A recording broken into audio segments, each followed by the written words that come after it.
মাননীয় মুখ্যমন্ত্রী মমতা বন্দ্যোপাধ্যায় প্রত্যন্ত দুর্গম ও পশ্চাৎপদ এলাকায় চিকিৎসা ব্যবস্থা সম্প্রসারণের উদ্দেশ্যে 110টি ভ্রাম্যমাণ চিকিৎসা যান বা মোবাইল মেডিকেল ইউনিটের শুভ উদ্বোধন করলেন 11 নভেম্বর 2025-এ।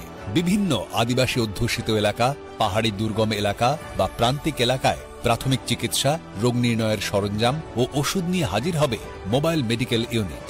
মোবাইল মেডিকেল ইউনিটে haemoglobin, complete blood count, pregnancy, blood sugar, cholesterol, kidney ও liver function test, uric acid ইত্যাদি এবং ইসিজি, চেস্ট এক্সরে সহ প্রায় 35 রকমের পরীক্ষা করানোর সুযোগ প্রদান করা হবে। পরীক্ষার ফলাফল যথাসম্ভব চিকিৎসা শিবিরেই জানিয়ে দেওয়ার চেষ্টা করা হবে। মোবাইল মেডিকেল ইউনিটে প্রাথমিক চিকিৎসার জন্য ECG machine, nebuliser, vision chart, otoscope সহ প্রায় 29 রকমের যন্ত্রপাতি থাকবে। চিকিৎসা শিবির থেকে টেলিমেডিসিনের মাধ্যমে বিশেষজ্ঞ ডাক্তারের সঙ্গে যোগাযোগের ব্যবস্থাও থাকছে। রাজ্যের প্রতিটি মানুষের সুস্বাস্থ্য বজায় রাখতে সদা তৎপর রাজ্য সরকার, স্বাস্থ্য ও পরিবার কল্যাণ দপ্তর, পশ্চিমবঙ্গ সরকার।